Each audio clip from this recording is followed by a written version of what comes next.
Jay here for Stretford Paddock, and this is Fanzine Friday. Joining me today is an old friend, actually, I've not spoke to for years, who sells, well, doesn't just sell, I shouldn't say, who writes for United We Stand. When I used to sell it, he was there as well. Steve Black joins us to talk about United We Stand and obviously Manchester United and everything that's happening with him. Steve, how's it going? Not too bad, thank you very much. Yeah, it's strange times with no football to actually go to. You know, what used to set us apart being match-going fans was the fact we actually went home and away and we enjoyed ourselves. Now we seem to have just, I don't know, we're in the doldrums a little bit in terms of being able to go to a game. When we're back, I don't know. There's talk of October, you know, being that sort of watershed moment, but how that'll work, Jay, I have no idea. I just wanted to ask you about that, because how have you found it? You're obviously someone that's always gone to United, not just home but away as well. How have you found watching the games on the telly and seeing the games without a crowd as well? How's that sort of been for you? It's been horrific. It's been absolutely awful. I didn't want to do it at first. I mean, you know, over the years, I've been going, as you know, regularly every game since the late 70s. I've been going home and away since 1979.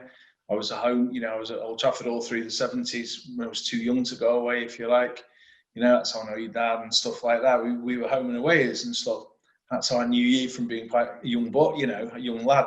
94, I think, Chelsea Cup final we went to together, didn't we? Yeah. That was an interesting, night to say the least. That's a topic to get onto, perhaps. But in terms of that, to have football taken away from me, I hated not going to a game, always. So after my young boys were born, I couldn't go to every Euro away because money-wise and time-wise at home and stuff like that. So the first sort of games I started to miss were the odd Euro away ones. And I couldn't watch them on telly because I felt, I don't know, it is like an addiction sometimes. And I just felt, I can't watch this on telly. It wasn't the same. I didn't feel part of it. I felt sick. And it was awful. This, obviously, with nobody being able to go, it was just like, well, it's not real football. And I know we teased a lot. We tried to tease the Scousers about it being an asterisk season, but I really do feel it should have been finished. I think the league, whether we awarded it them or not, because they were 25 points clear, happy to say end it however you wanted to end it. But in March, football should have ended because football should not be continuing without fans. And the only thing that I would say about it is that I'm watching the cup final, and I have started to watch these games. First of all, Luca, who comes away with me now. He's my 14-year-old. He's just turned 14, 6'1". He doesn't look 14, but he goes to every away game now with me. My youngest Seb goes to all the home games because season tickets and stuff.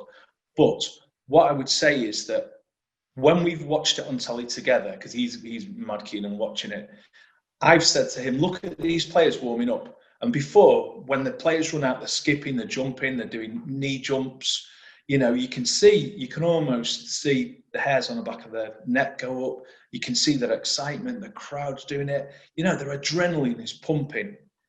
Watching them walk out in the cup final, they were chatting as if they were just going into a training session.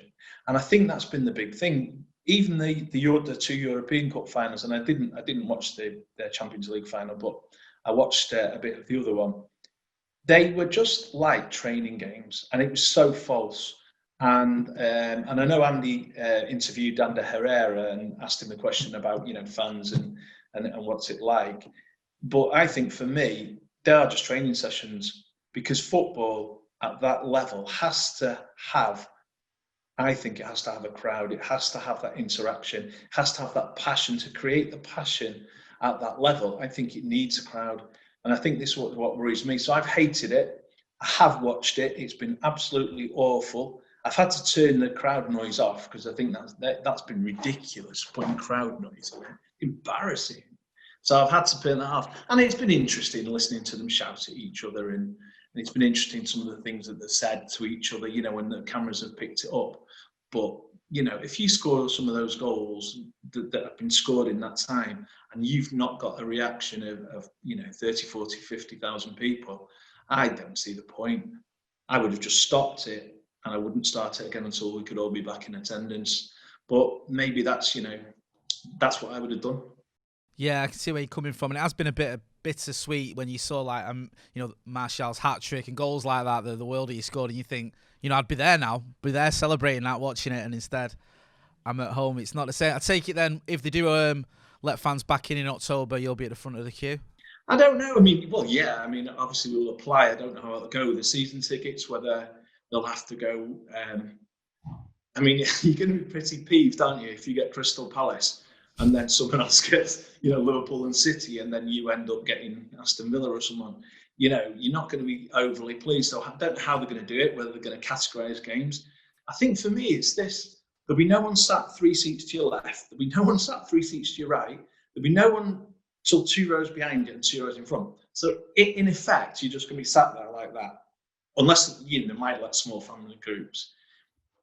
You're not allowed to sing, not that you'd want to when you're on your own, but, in a passion of, how a crowd sort of creates atmosphere and everything else and gets behind it. You're not going to want to do that. You're not going to be able to do that. I'm not seeing what the benefits are, if you know what I mean. I don't see how it's going to work. And then, they're talking about taking beer up to the seat because they don't want queues at half time. And they're talking about, how do you get through the turnstile without touching it? So if every spray is someone, I'm not so sure they've thought this through. Whether it's going to be one thing or another, whether it'll just be a trial for the month of October and all of a sudden we'll all be back in. And how many people will want to go back in? And will they try and ban the over 50s or the over 60s or the over 70s? I don't know how it's going to work. No, it does seem problematic. And I'm like you, I love going to the game. I love meeting up with mates that I only see at the game as well.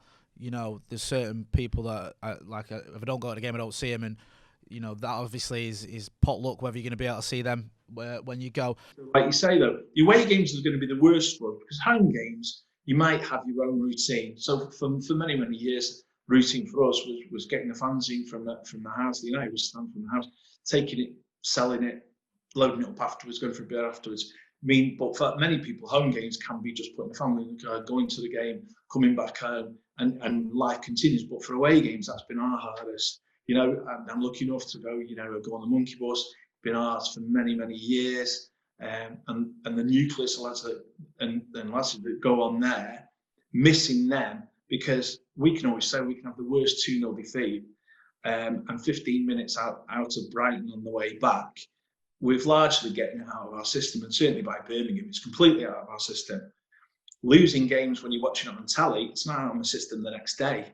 I was still sulking about the Chelsea game the next day. I think if we'd been on a bus on the way home, we probably would have been able to, put that to bed, maybe by about Villa Park, and we would have been, fed up, but we would have got it out of the way. But having that nucleus of your friends and that friendship groups, and you missing out, that has been the hardest, and I think it will continue to be hardest because I don't see us going to away games this season. Yeah, it's going to be difficult. I'm going to get to your time with United We Stand in a minute. I just wanted to ask you a little bit about what you made of what's currently happening with United. I mean, I don't know if I know you're on social media. I don't know if you spend a lot of time on it, but everyone's sort of losing their minds over the lack of transfer activity. What have you made of it so far this summer and the fact United haven't bought anyone? Does it worry you? Because, you've been here before. What do you make of it all? Things have never changed. Am I active on social media? I don't do Facebook or anything like that. I am on, anyone who knows me, I am on Twitter. I do tweet. I probably tweet more politically than I do football-wise, just through my interest on things. Or I probably, in terms of many of the different, the Manchester United organisation around all the different, maybe fan groups, fanzines, fan cams, etc., are all going to have an opinion and are all going to have a following. And not one person can speak for any group of fans. So everyone's entitled to an opinion, obviously, and it's up to you who you give credence to. There's possibly a bit too much of feeling, or they don't represent me. Well, they don't represent you. You don't have to. No one's saying that they do. So in terms of staying away from that, I probably steer clear, and so probably don't read a great deal of the negativity written about it. So I would say probably my lead, if you want to have my discussions with people who I know who are match-going United fans, and those match-going Manchester United fans are ones that I would probably have good discussions with and probably be largely on the same page as. Yes, is this Jadon Sancho? And, you know, I have to be honest, sometimes I have to walk into one of my lads who are playing FIFA and ask him who some of these players are we're linked with and whether they're any good. And then they probably get up a pace. Oh, yeah, he's pacey and he has a shot rating of this, means nothing. And maybe that's how, you know, not how I inform my decision, but I don't get to see a great deal of these players. Jadon Sancho, I know of, obviously, from his background and stuff. I think that I've been told that he's fantastic. I've been told that he would be a brilliant addition to Manchester United. I've also read that he can be a little bit of trouble. And I think the team that we've got at the moment has got a terrific team spirit. I must say I'm glad we've welcomed that Pod back. I hope that he gets his head down. If only he's got coronavirus, has he, today? Yeah, this is at the time of recording. Yeah, we were recording a podcast and it's sort of like breaking news. He's got coronavirus, which is just sort of tops off this week, doesn't it, in a way, with everything that's been going on? Yeah, I mean that could put him out now for about another 2 years, could it? I mean, the way that he's trying. But what I'd like to, I think that our team spirit has been fantastic. I love watching that front three. I love the fact, you know, and I'll probably come to it in a bit, but I love the fact that we had a captain who seemed to want to wear the captain's armband. You know, I'm still a big fan of De Gea. I think he gets unnecessary criticism, although I can understand some of the mistakes that he's made aren't what we expect. But I think in terms of getting someone like Sancho, should it have been sewn up, or is it being played out in the media just far more and we don't know what's going on? I think the media have to play things out because it's Manchester United. And I think probably because of that, a lot of these things that have gone on, no one else would know. They may be going on at other clubs and they maybe go on a lot more than we know within other transfers. It's just because it's played out. Have we mucked up again? I don't know. Should we be getting more players than we are? I'd want to see players that improved us, but I want to see players that, if you like, that their chemistry fits with what's happening and this evolving team. Because, you know, Solskjær's had huge amounts of criticism since he came in. You know, would I have changed Mourinho at that time? I probably wouldn't have done. He wasn't the right person for us at that time, but I wouldn't have. I think it was a bold move and a good move to get Ollie in at that time because he was sort of caretaking us, wasn't he? He was getting us through to the end of the season whilst he had another job. I think then he deserved a chance because I think I saw enough in him. With the use of young players, with the style of football he wanted to play. And that's my own opinion because I fell in love with Tommy Docherty's teams who were just gung-ho attacking. Couldn't really defend that well, even though they had Martin Buchan, but they attacked with wingers and they wanted to score more goals on the opposition. And we went through, you know, sort of a lull in all that. Atkinson came and did it. Then, of course, Fergie came and transformed that team. So Solskjær plays the way I want to play, almost on the counter-attack, winning that ball, that counter-attack and doing it. So maybe I'm biased, but I think he deserved the chance. He's started to evolve now into a manager that has got a great first team. Do we need squad players or do we need superstars in there? Is Sancho the superstar that we perhaps don't need? I've been told that he would be a fantastic addition. I don't know where I would fit him in, but you know, maybe he would be that player to take us to another level. But I'm not sure we're just one player short. And maybe, you know, I think there's a long time till the transfer window. I think isn't it ending October? Yeah, we've got, I think, quite a few weeks yet left yet. I think it might be 6 weeks or something. I might be wrong, but it's definitely October. 5 weeks and 6 days and 12 hours before we sign the next Fellaini. So, you know, who knows? You touched on a couple of things I want to mention. You mentioned the captain. Now, hot topic at the minute, a lot of division amongst United fans with the whole Harry Maguire situation. What have you made of it all, what's gone on? And you know, some people saying, oh, it's an outrage, you need to be stripped to the captaincy. Other people, like myself, if I'm being honest, sort of thinking, you know, I don't think he deserves to lose the captaincy, you just move on. But where do you stand on it? I've read a lot about him being role model and should he be a role model. I was told my dad loved George Best. So when I started going, giving my age away, but my dad would talk to me about Best, Charlton and Law. Yeah. And he knew that I would love George Best more than Bobby Charlton because he preferred Bobby Charlton. Okay. Just the way that things were. But he didn't tell me that George Best should be my role model. He didn't say, George Best, this is what you want to do. Be like George Best. What he said was George Best was a fantastic footballer, but my role models weren't George Best or Bobby Charlton or Dennis Law. They were my dad. They were the strong people around me. But role models weren't made from professional footballers. None of my parents who was saying, right, we're going to hand over responsibility of how you should be brought up to Oliver Reed or George Best or someone else. Oh, they're letting you down. Yeah? Your role models aren't, no one can abdicate responsibility as a parent to give them a footballer. So this all like as a professional footballer and role model, he should lose the captaincy. Oh, please. Get a grip. Right. Has he done something wrong? Right. Have any of us ever done something wrong when we've had a few beers? Or not done something wrong, we've had a few beers. Has he sort of like made decisions there that were clouded by the fact? And if the truth comes out and two people tried to inject his sister and kidnap her or do whatever they were going to do, right? If you lose your head, then you lose your head.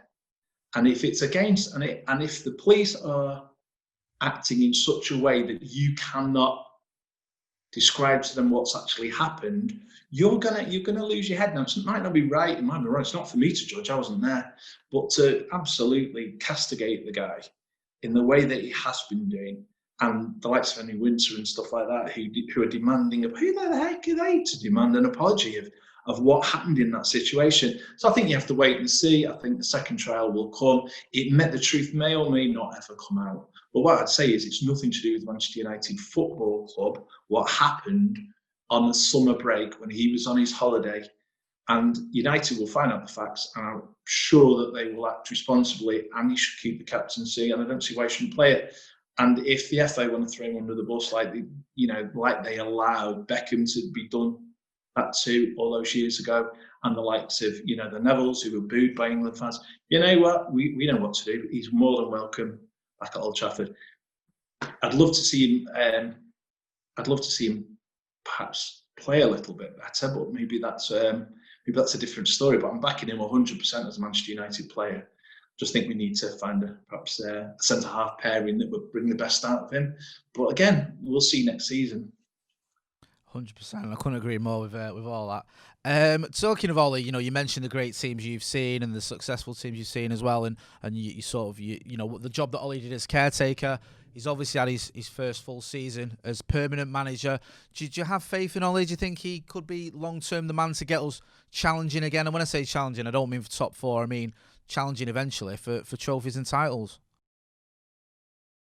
I think you have to try and look at how close we are this season to something. Okay, we have ended up third, and a comfortable third in terms of we were nowhere near second or first. We're a long way off the pace. We've ended up in an FA Cup semi-final, which I believe if we'd been at Wembley Stadium with 35,000 people at one end, would have been a different game, considering how well we've played against Chelsea this year generally. And I don't think that Europa League, again, with fans in attendance, would have been surrendered as easily. I think there would have been a different outcome.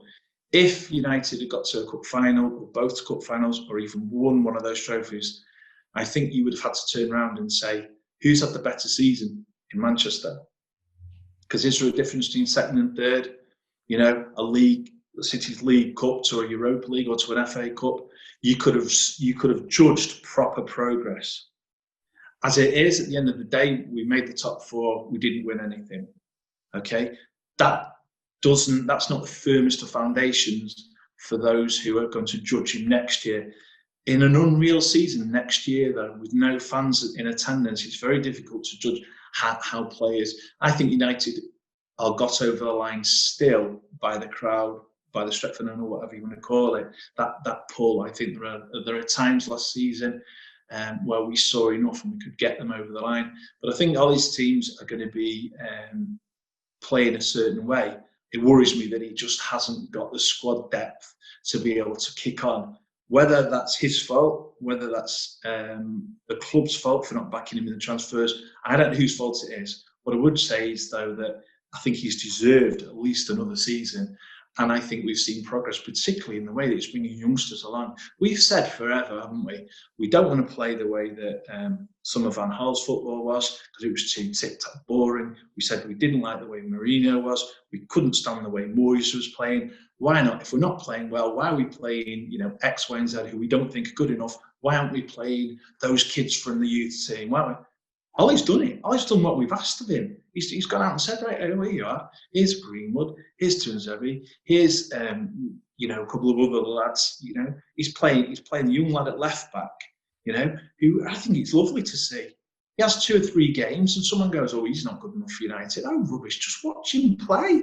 He's a young lad, 17, 18, and I think he's done damn well. And I think he's going to be a good player, and I think he could come on. But unless you played him in that team, you're not going to know. I think Solskjær's done a brilliant job so far, and I think I'd love to see him kick on. And I haven't seen anything to think that he won't do. I just hope that he's choosing the right players to come in, and that the club will back him in getting them. And one of them isn't like Lionel Messi. Well, just quickly, what have you made of all this? This is Messi to City. I didn't think I'd ever be saying those words out loud. I can't see why Manchester City would think he would improve them as a team. Lionel Messi has never dragged. Maradona was the greatest ever footballer for me because he dragged good teams to greatness in Napoli and in that Argentine team that he won the World Cup with. You can say that he had help, but what you can't say is that his ability wasn't the reason why Napoli just got that extra level. I don't think City, having one player, would change. I think they have to be a team. I think they have to be a strong unit, and they do it this way, that way. That's how they play.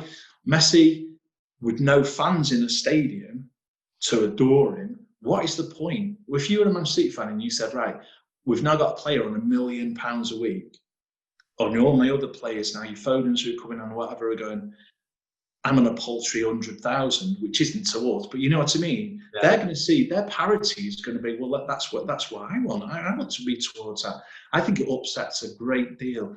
And I don't think he's that good a player to drag. I think he, obviously in a great team, he's a great player, but in a good team, can he drag them to greatness? I don't see it's a very positive move for anyone to sign him at the moment. He's not Ronaldo. Ronaldo will go out and win your games and score you goal after goal and do all those records. I don't see Messi as that same player. 2 or 3 perhaps fantastic little moments a game. One of them might be a goal of the game, but I don't think he does enough for me in a good side to make it great. But then again, I heard Cantona signing, when I was taking one Friday night and on the Saturday down at Arsenal outside the Drayton, and I was going, oh, he's not a player for United. 6 months later, I still had a poster above my bed on my bedroom wall, being in my 20s going, I love this guy. I'm not the greatest to judge, to be honest with you, Jay. Mate, I can't say anything. I was convinced Terry Cook was going to be the next big thing, so I'm not throwing stones in that glass house.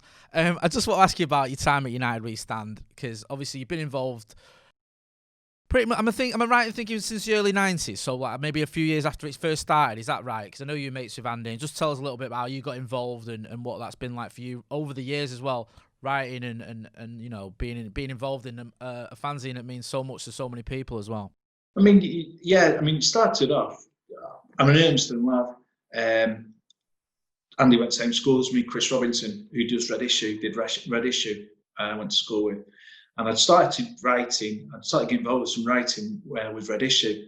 I think I'd started to write some Euro away travel for Red Issue. I'm pretty sure that's how it started. So I was writing for Red Issue, and then I wrote something else, and it wasn't something that Red Issue would it was far. Red Issue was always right on the cusp and was a different magazine to the way that United We Stand was with Andy. And that's why they could work so well together. And same with Barney and Red News. I love Red News, I love Barney, I think he's brilliant. And so the 3 fanzine, rather than ever being opposed to each other, were always really friendly. So I submitted it to Andy, what I'd written, and because I knew Andy, I knew his dad. His dad was an icon around down Durmston, Dave Humus with the Mitten family for all their football and everything. And Charlie, Andy's dad, was a great fella. You know, we sadly lost him a couple of years ago, but he was, you know, he was always, you know, a light in the pub in the Fox and Hounds, and you could go over and have a chat with his dad about football at any time. He'd always welcome him. So I knew Andy, so I submitted that, and then I started writing regularly for United We Stand. I got involved a little bit with selling, but what happened was I'd gone off. I don't know what I'd gone to do, and Andy was looking for somewhere to live, and so we ended up that we got a house together, me, myself, and Andy. A lad called Rob Pattinson, a lad called Dave Mitchell, and then latterly Tom Gadsby, and Paul Davis. Also he wasn't officially living with us, but he seemed to live on our couch in the lounge. So we had this sort of like this fanzine house that we all sort of like wrote, and the fanzine came, and it just became out of there. So it became, this would be around about 93, 94 probably. Maybe 94, 95. So we had this house on Princess Road in Urmston where we wrote the fanzine. It got delivered on a Saturday morning. We stuck it. We bought an old Golf, put the fanzine down and took it with we had a very, very low back, no suspension, took it to the ground, unloaded it and sold it. And all the sellers used to meet outside on Princess Road, and we used to take them all down in cars, and then it would sell, and then we'll all come back, and it'd be Saturday night, and then we'd go out afterwards with quite a few pound coins and 20p's or stuck in pockets or whatever. But that's how it started really, and that continued. And of course, as time's gone on, United We Stand has probably become more and more professional. Andy is a journalist. Andy is a young writer. Obviously had a passion for it, went and did his journalism degree at Preston, as did Paul Davis. And I think it was lovely to see, sort of, for me, being a bit older than Andy, was his evolution as a writer. And now, you know, I know he's my mate, and so it could be, you know, construed as a bit biased, but his writing's lovely, and his journalism that he's doing now is really strong.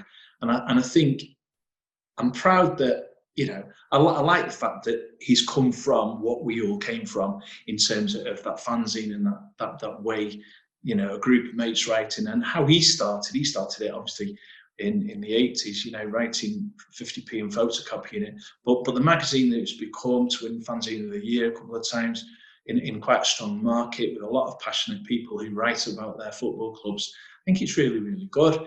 And yeah, so it's nice to always feel, and I think we've always felt part of that fanzine and the Manchester United fanzine and that Manchester United fanzine culture, which is still fairly strong now. I'd still say very strong now. You know, I think there are a lot of people who still read. I know Red Issue isn't as prominent because it's not selling sort of a magazine or digitally as it was, but certainly Red News is still going as a sort of printed. You know, as print, as United We Stand is, if we can get back out there. But I think the strength of that has always been the writing, because it's such, we've got such a wide range of writers, and everybody can write in something, and everybody can have a view. So in the same mag, we could have two completely opposite views about something, and both are valid, and both those two views can meet over a pint at any time. Again, because they've been informed, valid views, just that we see things differently. But I think that's what the fanzines have always done well, and United We Stand has done well. It's always given been able to give a contrary view, and then said, you know, both are as valid. So yeah, I feel very proud of the way that United We Stand has evolved, and also the fact that I'm still lucky enough to be involved in it now. Though I'm sure my writing has aged, and I'm showing a few. You know, I probably haven't got my finger on the pulse as I would have done many years ago. Don't say that. Listen, it's all about experience. That's what I tell all these young whippersnappers on this channel. I wanted to ask you something, right? This is a little bit left field, but I was with a mutual friend of ours over in Scandinavia a couple of years ago, Anthony Shawcross, and he was telling me some stories about tips you've given him over the years to get into away grounds. I don't know if you remember anything, but he told me one about you told him to go and buy some pies and go to the turnstile and say, with his box of fanzines, and say, I'm just delivering the pies, and she let him through. And I just wondered if you can remember any of the craziest things you've done to get into away ends with United. Yeah, How long have you got? God, yeah. The pies one I taught. Yeah, I showed him the pies one because I got into Arsenal one night doing that with an empty glass bowl. Someone put that on. I think it's mine. Put it on Twitter the other day. Said, "Do you remember that when Blicky had that glass plate?" Done that twice. There's loads. Wait a minute. The empty glass bowl. How does that work? We just had this. I just found by the street there's a glass bowl. So I walked up the turnstile at the old Highbury and just went. Just from the catering, I've come out with that thing. Can I nip through here? And he went, "Yeah, go on." Crystal Palace. I think it might have been Palace where to Anthony that one. If you had a box and I learned that one at QPR. So if you had a box, just kick the door and said, "I've got the programs for the stand," and they'd let you in doing that. We just had an empty box. Palace aren't bad at doing that. They're okay. Leicester, the Leicester ticket game was a tough one because we all had to go to that Leicester Tigers ground to get validation. Do you remember everyone had a pickup and we didn't have one? So what we did then was I got one of the lads off the bus to pretend he'd had an epileptic fit. So then we got the St John's ambulance to take us into the ground. And when we were there, when it was just before kickoff, said, "Oh, are you okay to rather than walk outside with the crowds, can you just wheel?" So they wheeled him in a wheelchair, and I pushed this wheelchair up to the United end, and we only had to show his ticket because he went, "Oh, we're in this seat." Got in that one. That was quite a good one. Oh, there's been loads. The best one I think was at Arsenal. We had this one at Arsenal whereby we went in. I found out the name of one of the women that worked there just on the web going down. So it must have been a time where we could look it up. And so what we did was I got her name, then went into where all the tickets were and asked to speak to her. And while I was asking to speak to her, I got a lad next to us to clock the tickets and the names on the envelopes. And he got one. And then I pretended to, then I just said, can you phone Yvonne up? I think she was called Yvonne Browning that worked there. And he said, and I said, "Oh no, you're really busy. Let me go and do it." Walked away. He told me her name. Walked back to her and said, "Hi, Yvonne. Yeah, Yvonne's on the phone now. She said she's put my tickets in the name of this person." So of course they went through the thing. Went, "Oh yeah, they're here." Handed it to her. So we started walking away, scurrying away. And she went, "Where are you going?" We thought, "Oh no." I went, "What's wrong?" She went, "It's that way." Anyway, we'd got box tickets. So it was me and a lad called Adam Renton in an Arsenal box. And we said, "We can't stay here." And it turns out, I think it was someone from Pet Shop Boys or something, his box or something. He'd left it. Anyway, so we walked down this escape and then knocked on the door because the boxes were above the United end and just said, "Look, we're in that box up there, but we've just seen a very old friend of mine. Can we just go and have a quick say hello to him?" And he went, "Yeah." And then we were in the United end there. So we've done that one. You just did what you had to do to get into Watch United, and that was, I mean, it was the beauty at the time. In days now, I'll tell you a good one. At Tottenham away, it was always difficult to get in Tottenham away. But if you walk around the side before obviously we've not been to New Ground, but you could walk in. What I did was I grabbed the bin outside and I wheeled this bin from the road through where you go through, and I wheeled this bin up, and I ended up in the Tottenham end because they just let me in. But I was the only person in the ground. So I'm now in a ground with a bin down the side, and I had to wait. So I thought, well, what am I going to do? So I waited and waited, and then people started coming in. So I went and stood, and then I kept moving on seats. And then eventually I got to such a stage whereby the United were filling up. So this is terribly unpolitically correct, but I rang a lad called Rick Maguire. Said, "Rick does the monkey bus for me. He's a great lad, Rick." And said, "Rick, you're going to have to come and pretend I've got lost, and that maybe that I've got a few issues, and that I've got lost going to the disabled toilets, and that he's over there, and I'll just act silly. I'll act dumb." So he came down, got the steward, walked over, and then he pretended that he was my like looking after me that day, and went, "Where have you been?" And I went, "Oh, I've just been to the toilet." "I told you not to go up there." And the guy's going, "Where are his tickets?" And he brought it, and he went, "Oh, I keep his ticket because he'll lose it." And he got one of the lads, and then we walked up there. So we just done silly things to get in. Half of it's boredom and bravado. But, you know, we've had some good times. You know, the poor lad we played Fulham away in a cup many, many years ago, perhaps early 2000s, and had one ticket between all of us. And we went up, and this young lad on test out, and we all ripped a bit of this same ticket off and gave it him, and then handed it back. And then he kept looking at us going, oh no, and let us all through as we ripped strips off this ticket. But in the days now, because of terrorism and things like that, I'm not sure I would be as comfortable as doing it all, and I'm not sure it would be as easy. But at one time, you just got into the ground. You didn't want to miss Manchester United. You watched your team, and you did whatever you had to get in your team. So we've had some fun doing it, yeah. So we did have a laugh. So Shawcross giving away some secrets there, yeah. But we've had loads. Yeah, we've had some good fun doing it. We've had some good fun. It was mad. Yeah, abroad. We've done it abroad as well. Really, I can imagine. Yeah, go on. Semi-final. Me and a lad called Stanner. We hid in the toilets for absolute hours. We got in there really, really early on. And after about 6 hours of hiding in these toilets, and we were still about 6 hours short of the game starting, we were bored, so we went for a walk, and of course we got caught and thrown out. So we had to start again. So we started again, and we ended up getting in with these German fans who'd gone into this. So we ended up sitting at a table within the game. Sorry, within the executive, we were sat at a great big long table, and there's me and him and all these Germans who'd come on this thing, and we were eating a meal. Couldn't speak any German, just nodding and things like that. And they'd given us scars because they'd got in part of their group. And then as we got up to take it into the ground, obviously they were counting heads because the guy at the front had it. And we just made sure we went at the back so they didn't run out of numbers. And then we got in the ground, and then we ended up sitting, because there was no seat for us, we ended up sitting with the television cameras on a television gantry, and they left us there. Yeah, but we lost. I think it was one of the Leverkusen losses.